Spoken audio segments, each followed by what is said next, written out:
Good evening, everyone. I'm Gary Christenson, Mayor of the City of Malden, and we're here this evening, Wednesday evening, June 24th, 2020, with our 15th, I'm told, 15th episode on what's happening in Malden relative to COVID-19. So tonight we have Chris Webb, our Health Director, as always, who will give the latest statistics, as well as Kevin Duffy, our Business Development Officer, who's really been working hard to help our restaurants who, as most of you know, are involved with phase step two of the governor's order. We also want to take a moment, as we usually do too, to thank Ron Cochran, our communications director, for bringing this show to you. And he can't do it alone. He is connected to Malden Access Television, as most of the community is. And so we want to thank them as well. So first, let's hear from both our guests this evening for some introductory comments, and then we'll get into the rest of the show. So without further ado, let's start with our Health Director, Mr. Webb. Good evening, everybody. Great to be here for the 15th show. Very exciting. I didn't think it would be this long, honestly, but as it needs to be, right? Today, we have 1,222 cases total, with 80 deaths. So that's up one from the last time we were here. And that's a good sign. The overall in the state, the actual admitting went up a little bit, but the admittance to ICU stayed the same. So that's very important and has actually had some significant drops, but keeps leveling off again. So we're getting closer, and I want that point to sink in, that we still have to keep our masks on. We still have to wash our hands. We still have to sanitize surfaces and keep our social distancing. We're doing so well that I think if we can just stick it out to August, people will really be able to enjoy what's left of the summer and prepare for the school year. All right. Thank you very much. Mr. Duffy. Thank you, Mr. Mayor, and thank you for having me on the show, and hello to the panelists. I'm looking forward to talking tonight about some of the business developments that's been happening, where the businesses were, what we've been able to do to help them get through phase of two, step one and step two of phase two, and what we can look forward to in phase three. All right, very good. Let's stay with you, Mr. Duffy, right now. This isn't the web part of the show, but clarify for people watching, phase two, step one was what? Was that the outdoor dining? Phase two, step one was June 8th, which was the outdoor dining. That's where we worked with businesses to add seating because they weren't allowed to have anyone inside. And this was a chance for them to actually get some customers and earn some money. And then step two just started this week on the 22nd. And that's where some indoor seating is allowed.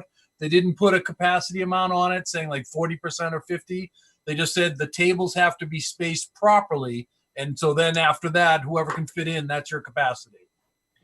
All right, let's give you the question of the night, and then we'll get to the folks who may be watching this evening, either by phone or by our YouTube channel. So let's start with Mr. Webb. Now that phase two, step one, step two are in effect, will you go into a restaurant indoors? Personally, no, I wouldn't. Not yet. How about outdoors? Outdoors, yes. Under the right circumstances, the weather's got to be right. I prefer a little breeze if I'm going to be out there. I wouldn't do it on a very hot day.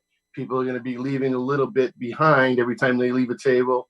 And, you know, you're going to want to have full trust in the staff who are sanitizing those surfaces. And the health department's going to be making an explicit point for that on the outdoor seating, that sanitation of those tables and chairs is highly important. Now in contact. And you've been checking those, right? We have staff out every day. We're not bothering anybody. We're just looking in, waving. How are you doing? You need any questions on your distancing? So far, so good. It's been very good. All right. Now I know we're going to hear a different opinion, Mr. Duffy.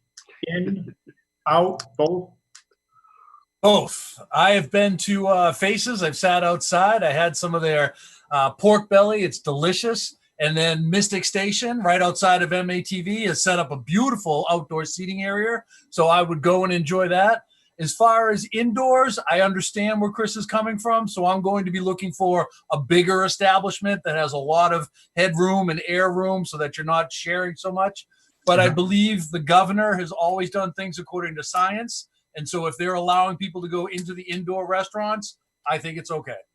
Now, is Mr. Duffy on phase 2? Is there also a step 3, step 4, or is that it for phase 2? That is it for phase 2. So step 1 was really getting the outdoor seating, but then step 2 of phase 2 wasn't just getting indoor seating. Other businesses, such as like we all got our haircuts, right? But we didn't get our hair washed. Step 2 of phase 2, you can now get your hair washed. You can get massage. You can get your nails done. So some of those retail services that people have been doing without, they can now go and enjoy comfortably. All right, very good. All right, you're both out of the web. Thank you, Nestor Dudley, for continuing to allow us to utilize that segment of the world famous show Around the Rim. All right, let's take some questions. Okay, thank you, Mr. Mayor. And we just want to remind folks that we are looking for questions on our Facebook page, facebook.com/City of Malden. We'll also check the live stream over on YouTube for questions.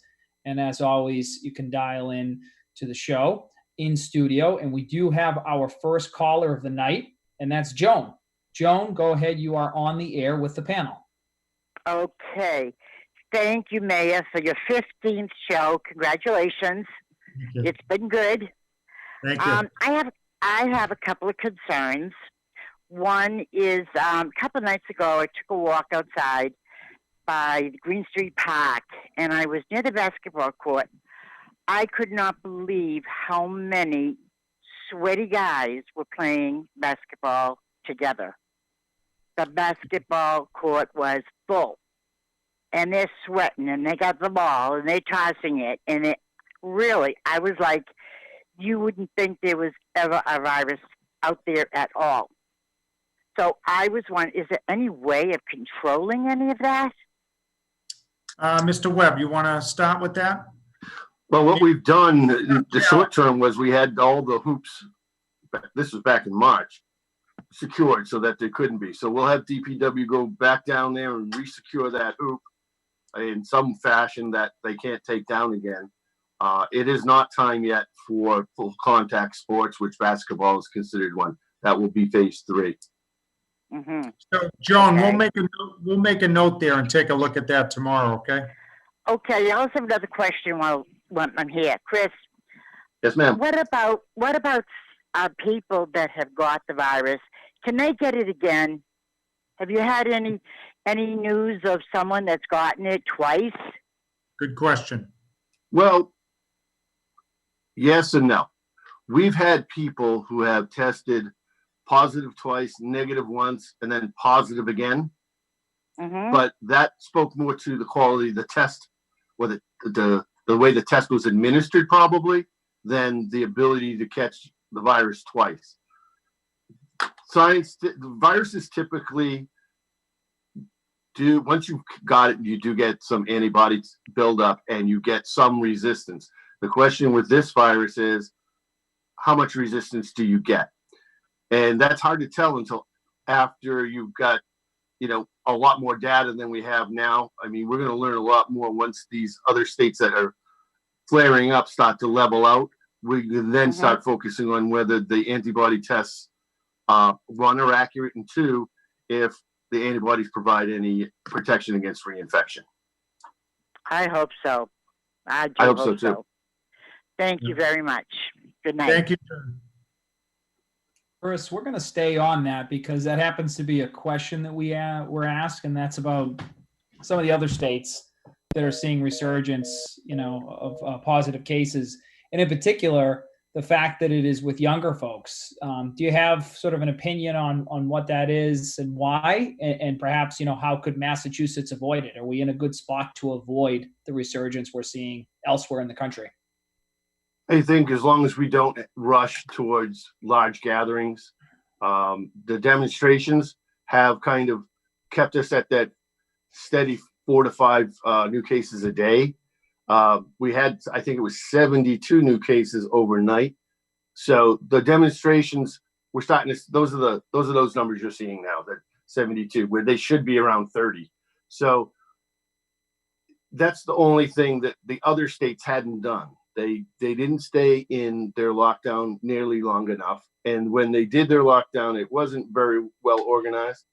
A lot of those states did not rush out to get the PPE they were going to need because they felt they weren't going to need it, and now they're suffering for it.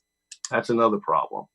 The hospital's the same. They did not prepare, thinking that, well, we're in better shape than everybody else. The East Coast is getting hammered, and look at us, we're open. So they didn't plan, and they're starting to feel the detriment to that. And so again, Chris, you wouldn't change anything as far as what Massachusetts has been doing? Absolutely not. I mean, I was really reluctant in the beginning, listening to everything, but then when you start putting one thing after another, and you know, we're lucky. We've got a good administration giving us good information. I'd like a little bit more ahead of time, but other than that, I have no criticisms. Okay. All right. And speaking of the administration, they have outlined that this is a 4-phase reopening approach. And another question we have is, so we're currently in phase 2, I guess, section 2, right? Step 2, sorry. And the question is, when is phase 3 going to come upon us, and what can we expect in Malden? Let's keep it local to reopen. What are some example businesses that will reopen in phase 3? When is phase 3, Ron? Do you have that? Well, that's actually was the question. So that's what I'm posing towards the panelists. The date on it, Chris? Well, I'm hearing July 6th, but the governor's coming out this Friday, and if he holds true to form, then he'll announce Friday, and then for the following Monday, the next phase will start. So the question is the administration or the science going to say, wait till after the 4th and open the next phase? Or it just doesn't matter. I mean, at 1.9% infection rate, I think we're really in great shape. But some of these next things, like the health clubs, fitness centers, in phase 3, movie theaters, some museums, aquariums, theaters and performance venues with moderate capacity. So some of the smaller places, those will be phase 3. Phase 3 really will be the tipping point. Once crowds start to actually go into these venues and the gyms and all that, it will give us immediate feedback, because right now we don't have any large scale events except the demonstrations, and for the most part those are outside. These next phase, those are indoors. And when they do come online, they're going to be different, right? So in a movie theater, what do you anticipate? Every other seat? For phase 3, they're saying that the movie theaters are moderate. So I'm going to say it's probably a 6-foot distance between, non-family members, and mask wearing, hand sanitizer to be available, all that. And the movies will be spaced out. There won't be as many movies run in a day, because they're going to have to sanitize after every time the movies run. Now it'll take a little while in some of those theaters. These places that are in the next phase, do you anticipate some of them simply not coming back because of the work involved? Or do you think theaters, aquariums, the other places will open as they had been in the past? I think they'll open as they have. I mean, they're consulting with the governor's council, and they're aware of when they're going to go. I mean, the museums, obviously, and the aquarium are fully aware of when they're going to start. Some of the theaters probably don't know yet. And they may not be able to run certain events because they won't sell enough tickets to make it worthwhile. So those places with tickets, I would be concerned with. But the museums, the theaters, the gyms, I think you'll be okay. How many Good crowd. steps are in phase 3? Excuse me? How many steps are within phase 3? For right now, there's only one. They're going to turn it on and let it go. Okay. All right. What do we have in the queue, Ron? Well, I think we're going to I want to kick this over to Kevin too, because, Chris spoke obviously in general about the types of businesses. Kevin, what are you hearing for phase 3 style businesses, if that's what you want to call them, in Malden? Have you been getting any feedback on ones that are ready to go, ready to open, ones that are skittish about it? Yeah, well, so just to backtrack a bit, when the governor had started laying out these phases, he had predicted a 3-week delay in between just to kind of get some feedback on the numbers to make sure it's on track. And so he did do that according to phase 1 and phase 2. And the numbers and the data still supporting phase 3 on a 3-week track, but it's a big jump from phase 2 to phase 3. Now you're going to those larger venues. You are going to be packing more people in there. Even if it's a movie theater with appropriate spacing, it's more bodies, the moderate capacity. So now you're talking places like Anthony's, the Moose, the Irish American. They can start hosting parties up to a significant number. So I wouldn't be surprised if the governor says, look, I've been going by 3 weeks, but for this one, with the 4th of July holiday, I'm going to push it back a week later. All that being said, some of the big ones would be Bodeborg and Wanyu. Those I expect to open in phase 3. And I think Wanyu is absolutely ready to go. You come in, you get an assigned seat. So that's easy to space people out. And they were sanitizing before COVID in between users. So they'll just continue that practice and step it up a bit. Bodeborg has a few challenges, but again, they have some built-in advantages, which are different from some other type of activities like Bodeborg. So they just have to make some adjustments and then convince the public that what they're doing is going to be safe. I'm very confident that the groundwork they've been putting in there, the alterations to some of their existing quests, it's going to be fine. And I plan to be first in line when they reopen. Kev, give an example of what it might mean to now go into Bodeborg. Well, I think one that's very disappointing because I never got to do it and everybody talked about how cool it was, but they had a quest called Ball Cool. And that's the one where you ended up in a couple of rooms and you were in a pit of balls, which was great. Impossible to sanitize in between users. So they had to toss that one, which is very unfortunate because it was one of the most popular ones. But what I think you'll see is reduced capacity, and they may make it down into sections so you can go with several other questers, not of your team, but like other teams, and you'll be in an area and then you're cycling through that section, and then you can switch sections later on. Meanwhile, there's a whole group of Bodeborg employees following you, going through the quest behind you so that they're touching everything you touch with sanitizing products. Okay. And they're still following through on their expansion? Yep, they're moving forward with that. But I mean, this actually worked out well for them because they were about to do the 5 additional rooms.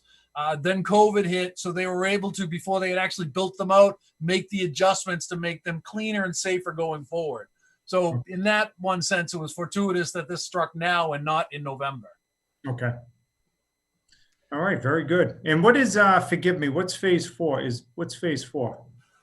Big concerts, sporting events, crowds. Just think crowds. New normal. No holds barred? I mean, just with the masks, right? And yeah. All right, let's grab some questions, Ron. What do you have over there? Yeah, sure, no problem. Before we do, just I think we're going to go back to Kevin after, because I think we would love to hear some of the. So I'll give you time to prep, Kevin, on this one. Would be if we could get a list of some businesses that are open and thriving and going. So we'll come back to that because we do have a caller on hold. Before we go to our call, I'd be remiss in not mentioning my virtual background here, and that is our Census 2020. We do want to remind folks that the U.S. Census is still live and running, and it is a critically important step for Malden residents to take to assist in getting the resources that we need here in Malden. So 10 minutes or less at your 2020 census website, and you can be done, and it will greatly help Malden. So we hope you do that. And Ron, are we still ahead of Everett and Revere? Well, that's a good question. I'm going to have to, I haven't checked the numbers, but yeah. Maybe Louise can send that in to us. We better be. Midstream, or else there's going to be more press conferences. So we don't want that. Okay, we have a caller on the line, and we have Concerned Citizen. Concerned Citizen, go ahead. You're on the air with the panel. Hi, just to follow up from the first caller about the guys playing basketball. Yep. Amridge Field, they've been playing basketball and playing tennis for the past 2 weeks. I just drove by there about 5:30 tonight. And the court's filled, and the tennis courts are filled also. Yep, Just so you tennis know. is allowed, right, Chris? Because that's not considered a contact sport per se. Yes, sir. Yep, so tennis is allowed, concerned citizen. Basketball is not.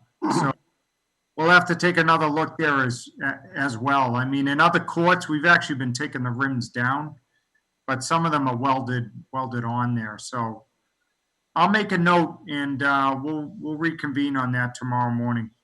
Thank you so much. Thank you for letting us know. Bye-bye. Right. All right, so Kevin, is it fair to go back to you on this one? See if we can get some of the business listings that are open? Absolutely. So, well, you're giving me a great intro because one of the things I'd like to talk about is on June 8th, when the state created the conditions for cities to allow restaurants to expand into outdoor seating, the city spun into action, and we were actually able to work with 6 different departments, in some cases 7, to get expanded outdoor seating for these places. So Elm Excel Restaurant was our newest one from last night. They're over on Medford Street, Mexican, South American, Latino food.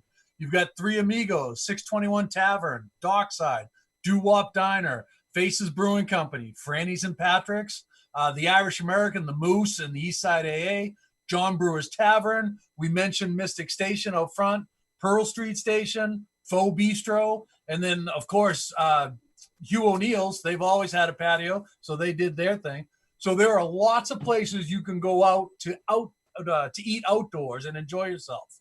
And then there's always been restaurants that have stayed open through all of this. We've all talked about where we dine. I've got a few favorites, but I'm spreading the wealth. So there's plenty of places for people to go. I recommend checking each business's social media. I just saw that El Patro on Highland Ave will be opening in Malden on Thursday. So things are coming back online. So Kev, it might be too early to say, but do you think a lot of these places will make this a permanent feature of their establishment going forward?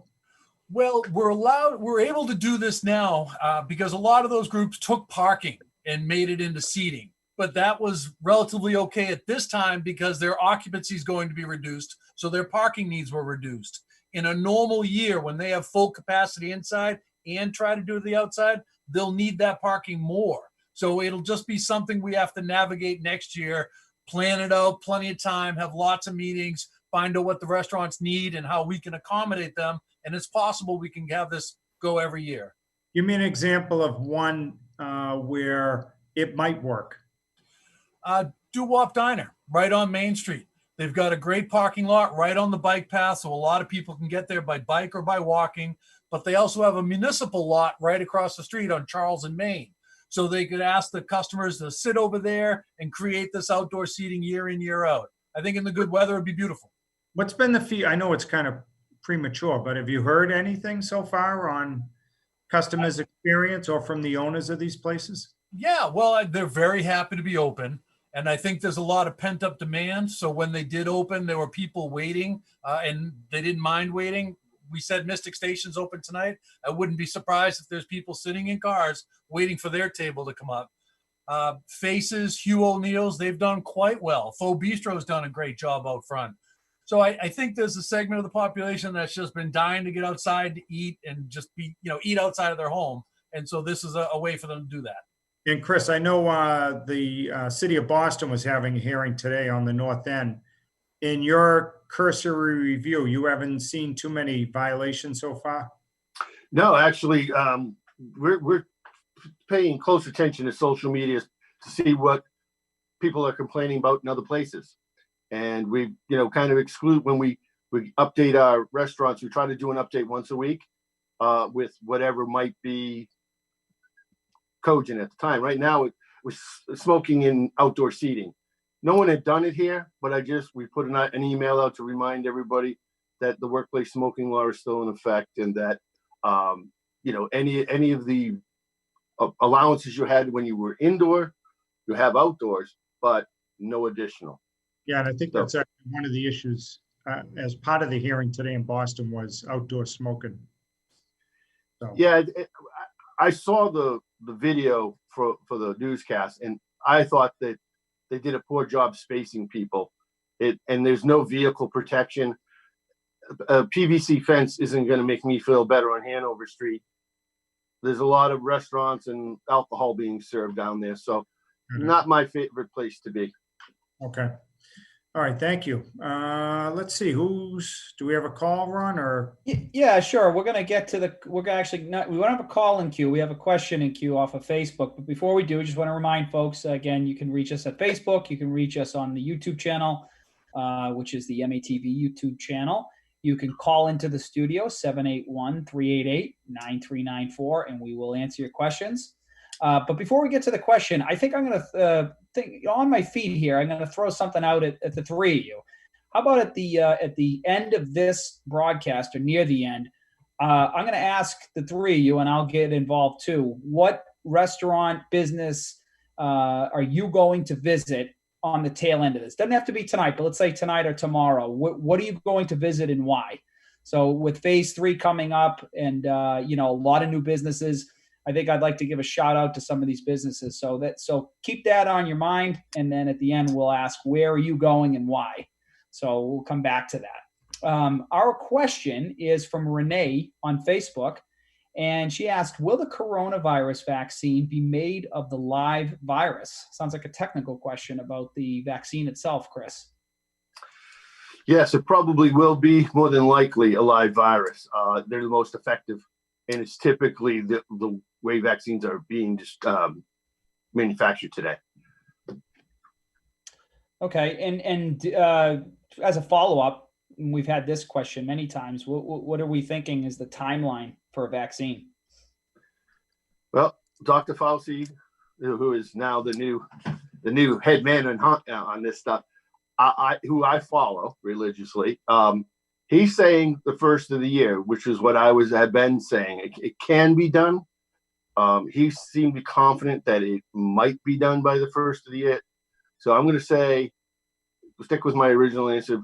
The first of 2021, I think we'll have a vaccine.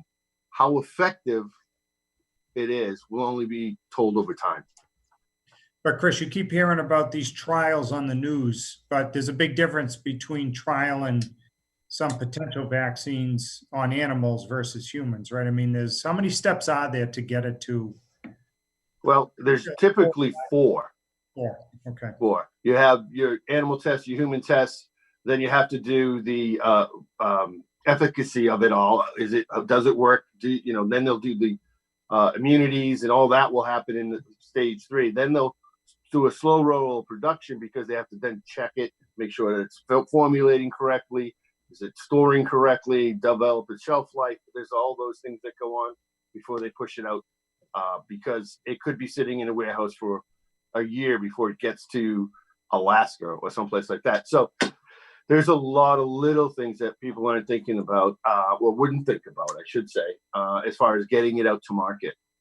But there are 2 that have gone to human trials. So, and I believe there's one in the UK that's in human trial as well. Okay. All right. Very good. Okay, we're still waiting for some callers, but we do have some questions in the meantime. Businesses that are open, what is to be done, or how do we know that they're following the proper protocols? Are there people in place that are monitoring these businesses to make sure that they're doing things correctly?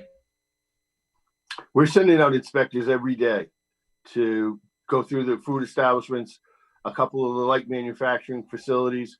Generally, we're checking parking lots and activity level. Then if it's the activity level seems high, they'll make it in. Now we're going inside.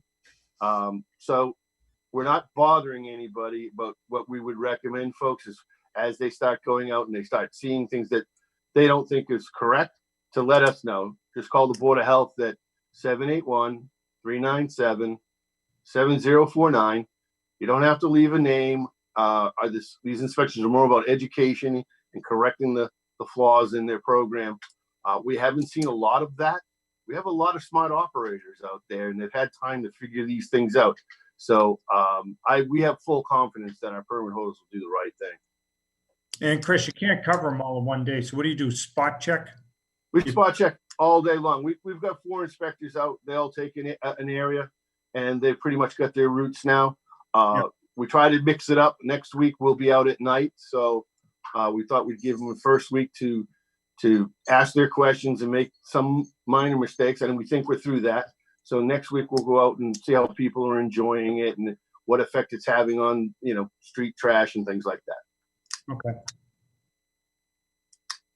Okay, our next question is around testing. Are we at the state now where folks, I mean, we've discussed this for several weeks in a row, where whether or not you should or shouldn't go, whether you have symptoms or you don't, is there a benefit?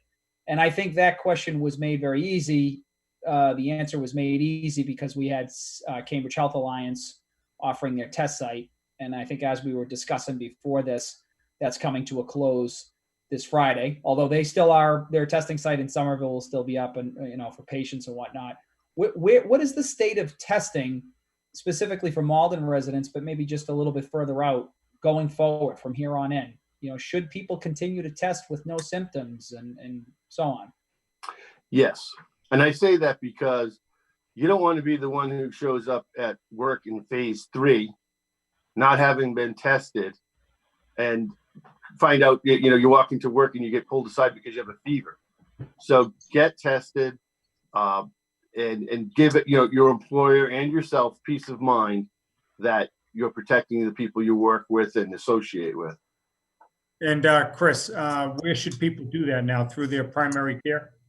I would say keep going to the CHA sites. They do very good work. The Somerville site is going to be staying open, and it's easy. Just get an appointment. You pull up, you're in and out of there. There is virtually no stop time. That's still open to the public? Yes. And any city or town around us? Yes. Any CHA area, they're welcome there. Okay. You just reminded me too, Chris, why don't you tell the public about that great initiative you collaborated on with Cataldo Ambulance? It is a great initiative, and it's gone really well. We started doing on-site testing in senior housing. We've gotten through one building so far, which was 280 Salem Street. The turnout was about 26, 27 people, but that's a good representative sample of the building. And everybody that was tested, I wouldn't say enjoyed it, because we all know that you don't enjoy the test, but they were happy to have had it, and they're getting their test results back as we speak, yesterday and today. So we didn't see any major upticks in positives, pretty typical of a population that size. We're going to be starting on the rest of the Housing Authority and Monsignor Nagel, which I haven't got. Monsignor Nagel doesn't have a slot yet, but we're trying to find one in the next 2 Thursdays. So July 2nd, we hope to do 630 Salem Street, 89 Pearl, and 557 Pleasant. And then on July 9th, we'll be at Newland Street, the Linden Housing, and Suffolk Manor, and 120 Mountain Ave. I'm going to try and sneak Monsignor Nagel into July 2nd, just because it's a good balance of numbers, and they're close together. So Okay. They won't have to travel very far. I know 280 Salem Street isn't under the auspices of the Malden Housing Authority, but are they in shutdown mode like they are still? Or can 280 Salem have visitors? No, they're using the same protocols that the Malden Housing Authority is. Is that our recommendation, or is it our protocol that they have to follow? It was our protocol. We made that an emergency order very early on, and I think it's held out very well. And I want to thank everybody in senior housing for their patience, because they've been exceptional. I mean, Yeah, continuing how long? I'm hoping, some shortly after the July 9th. I want to go a little deeper into start of phase 3 by a couple of days, just so we can get the test results back, make sure we don't have a cluster. If we have no clusters, I'm going to lift it the next day. Okay. All right, very good. All right, we do have a caller, but just to remind folks, we've been talking a lot about CHA. They do remain open for testing at the Malden location, the drive-through location, until this Friday, June 26th, and then they'll be shutting down operation. But you can still make an appointment. I actually did myself yesterday and thankfully tested negative. It was an amazingly efficient and easy experience. Right up, I think I was in and out of there in probably 5 to 10 minutes at the most. And you can do so by calling 617-665-2928. Once again, 617-665-2928 for a convenient drive-through test. Okay, with that, we'll go to our caller, Margie. Go ahead, you are on the air with the panel. Hi, Pal. I really enjoy watching these every week. I have a question. With the 4th of July coming up, is there a limit to the number of people you can entertain at your home? I know it was down to 10 at one point. Has it changed at all? Good question. Chris? It's still 10, I'm afraid to say. That's really the reason there's 10 is that's a reasonable amount of people to be around with a 6-foot distance while everybody's respirating. You leave a cloud, and it's the group gets bigger, the cloud gets thicker. So while our infection rate is down, I think it's still important that if you're going to have 4th of July, make sure that you have family members there that you know their health status. If you're comfortable with each other's health status, you can mingle a little bit more, but try and keep your distance. Make sure you give everybody some, hand sanitizer and paper towels to wash their hands and things, and just kind of promote that throughout the day because it's going to be hot. 4th of July is always hot, even if it's raining, it's hot. Right. And people leave bodily fluids behind. Sit down at the table, they rest their arms, they're a little sweaty, they're touching things that they, normally wouldn't. So you got to be super careful. You really have to be super careful and know who you're associating with. And Chris, a lot of these gatherings, July 4th, they're sort of like a reunion in sorts. So no hugging, right? No. Right. I would try and find, have a contest, see who comes up with the most unique greeting. Could be a lot of fun, but yeah, keep the close contact to a minimum. Kiss your mother, obviously, but everybody else after that, I would say, find a nice way to welcome them to the home and enjoy your time because it's going to be like this for a little while. Now, Chris, Okay, thank you very much. Thank you. Chris, what if someone says, come on, we're past it. The numbers are down. Why continue to do it? Are you saying that the virus could come back? It could mutate? Could what? Yeah, all of those things really are still on the table. Ultimately, what we're looking at locally is how do we protect the population so that we move into the school year with a local number that is really low, because we still have to protect our teachers. We have to protect the staff in the schools. Now, a lot of people think kids don't get it. They don't. They do get it. They just don't become symptomatic. And they can, we're pretty sure that they can shed the virus and make other people sick. So we're bringing 6,000 kids together. At some point, they'll all be together again. We want to make sure when they come into that building, they and their families are as healthy as they can be so that they're not shutting down the schools again 2 weeks into it. Okay.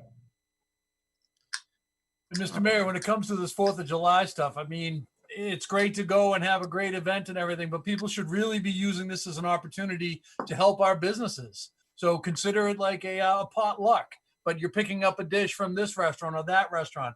I know when I've been on the show before, I've urged people that if you have a favorite, frequent them one way or another. This is a great opportunity. Pick up a dish, bring it to the party. So, Kev, they will be open because typically don't they shut down for the holiday or no? Well, I mean, this is stuff maybe you can get in advance. You're right. The 4th of July, they're probably closed, but I know Doms will be open. And if you show up with a bunch of Doms, you'll be a hero, but a lot of other platters and stuff like that. So just help businesses any way you can. All right. Very good.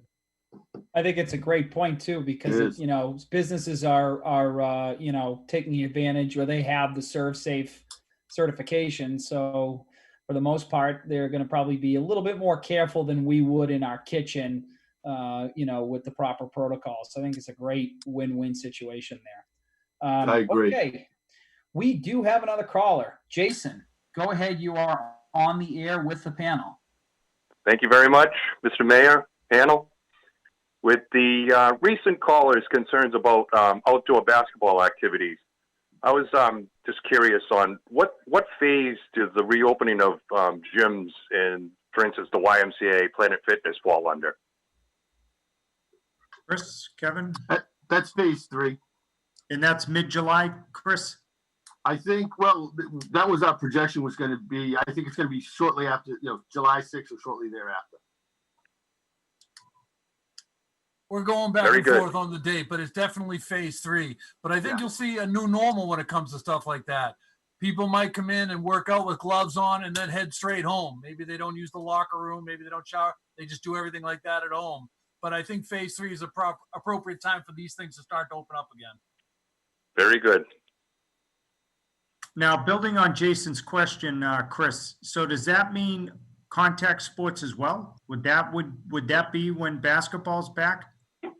I believe, yeah, let me switch over to recreation here real quick, and I'll be able to tell you. I'm pretty sure that, yes, it is going to be phase 3. And that's, Ron, I know you might know this, organized sports, is that Little League Baseball? Is it softball? Yeah, right. They're practicing Yes. now, so phase Right. 3, they can start playing games, Okay. and basketball as well. And Ron, on that point, what are the youth leagues saying to Malden? What are they going to do, an abbreviated season or just do a jamboree? Yeah, actually, the one that we've heard in the affirmative is from Malden Youth Baseball, and Malden Youth Baseball, thankfully, was able to register enough kids to make a season. They're going to modify how they do it. It's not quite the traditional, you get 5-6 teams, you split them up, and they're basically working with the player pool that they have. And they are going to be practicing, I believe, starting next week, and not the week of July 4th, but the following week is when they open up for their modified season, so to speak. Yeah, I was telling Barbara Tunde the other day, who everybody knows is the face of Babe Ruth. I said one advantage of these phases is that he continues to reign as the world champions from last year, Yeah, that's right. Interestingly enough, Babe Ruth has its own plan, which is they don't think they're going to get enough kids, so they may actually wind up getting together a couple of all-star teams and traveling to other cities regionally that are in similar situations. So that's being talked about. But certainly, I can't speak for the panel, but I know seeing a baseball game at a Malden field makes me feel like things are not so bad anymore. That to me is a real wholesome feeling. Yeah, I know we're on the fields, thanks to Bob Knox, the Public Works Director, and his team. They look pretty good. They did some traveling around town, and well, it helps when it hasn't been a lot of activity. But I know his group has been out there. I've seen them out there maintaining the fields. Yes, agreed. That's the feedback we're getting as well. So we want to continue to see that.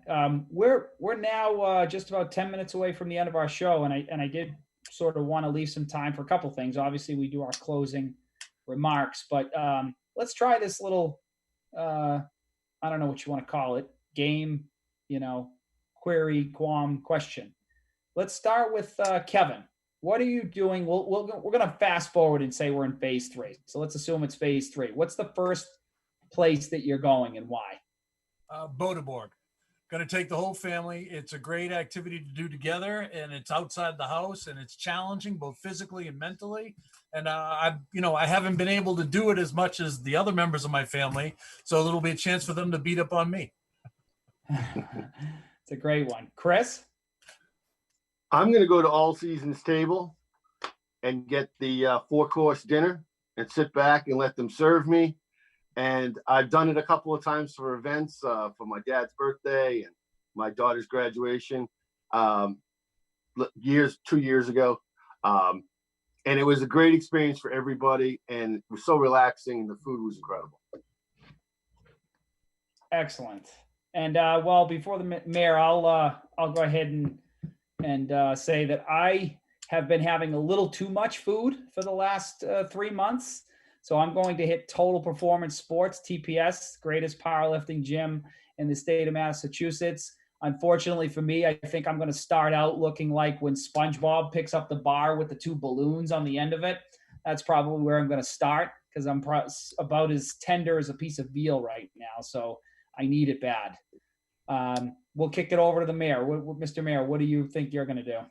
Probably everywhere, just to thank people for hanging in there with us. We've never seen anything like this. And I have to say, I've been really impressed with how, the business side of things really, I thought, did a great job keeping their composure. I mean, if you want to press me, I would like to specifically get over to Faces because we haven't formally welcomed them. I mean, we've been over there to see the work. Now that they're open, though, I would like to get over there and officially welcome them and obviously try out what looks like a fantastic place. Excellent. That is great.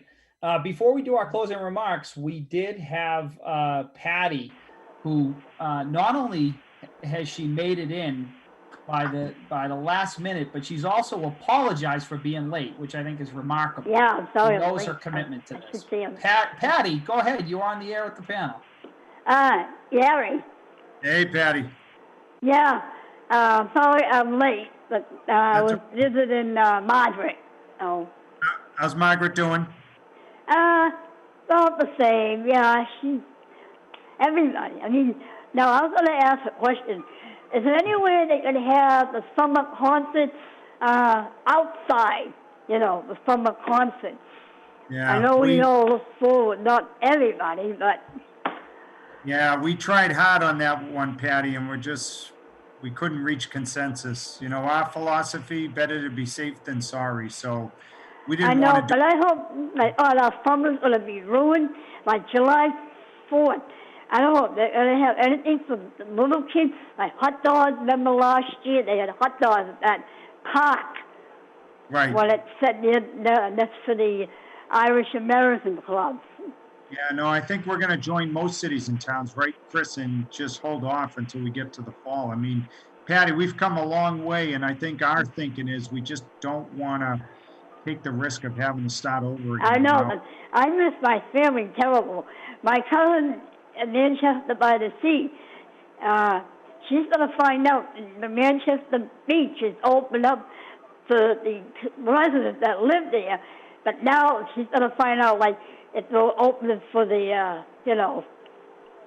I miss my family, and I have nobody left, no. Well, can you get up there to see them, or? Oh, I'm trying to think. Even though we have to stay a distance, I have a cousin who has COPD, and she almost died last winter, and I'm going to see if I can get to see her, she lives in Barica. I'm going to see if maybe I meet her outside the house, to see her. Okay. Well, keep us posted, and if we can do anything to help you, please let us know.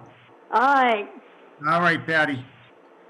Well, you know that you've made it when you have your own lower third graphics on Malden Access Television. And right on cue, the crew of Malden Access Television just put Patty as a lower third graphic. So I think it's very fitting in our 15th show to acknowledge Patty as the all-time, the Michael Jordan, the Tiger Woods of this show. So thank you, Patty, as always. All right, I think that's going to wrap it up for this evening. We're going to do as customary. We like to go around the panel and look for some final thoughts. I think maybe we'll start with Chris Webb first. Thank you. Couple of things.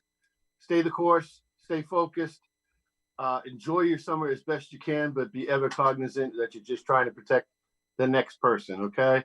And I want to thank State Rep Steve Altrino.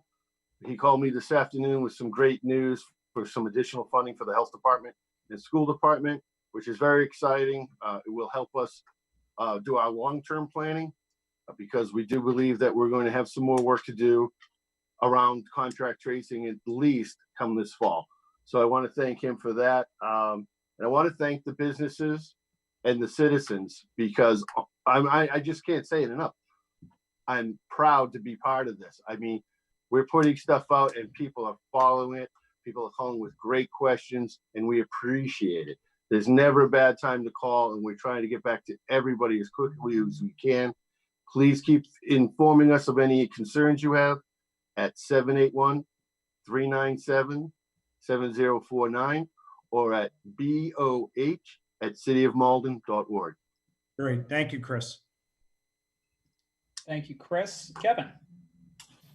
Well, as we operate through these phases and get more businesses online and start to get closer to what's going to become the new normal, we're constantly looking out for ways that we're going to be able to get Malden back, all the momentum that we had prior to COVID. You know, the gaming and dining destination we were, plus some of the new developments that are coming online, the new businesses are coming in. That's going to return, and we're going to find ways to get back to that and accelerate again. So I just want to thank all the businesses for their ideas and suggestions. We're going to continue to look out there for other great ideas, never afraid to steal a good one. So we're going to keep going and get us back to where we belong. All right, very good. Well, on behalf of Ron Cochran and the entire city, we want to say thank you to you both for really extending yourself to help us get through this. Unfortunately, I think we have to announce tonight that despite the dedication of Patty and others, our ratings have dropped slightly, so we may be going to a bi-weekly show. Is that right, Mr. Cochran? Yeah, we're looking at, I think we may go on demand, because I think understanding that if something spikes, we know we can always go back, to the weekly program. So I think it's going to be, probably 2 weeks from today, and then we'll evaluate again when we get to that 2-week point. Yeah, so watch for an announcement, but that's what we're thinking is 2 weeks from tonight. But if something changes, we'll make sure to let you know. In the meantime, just everybody, please continue to stay safe. We're making progress, and that's because of all of you. So thank you, everyone.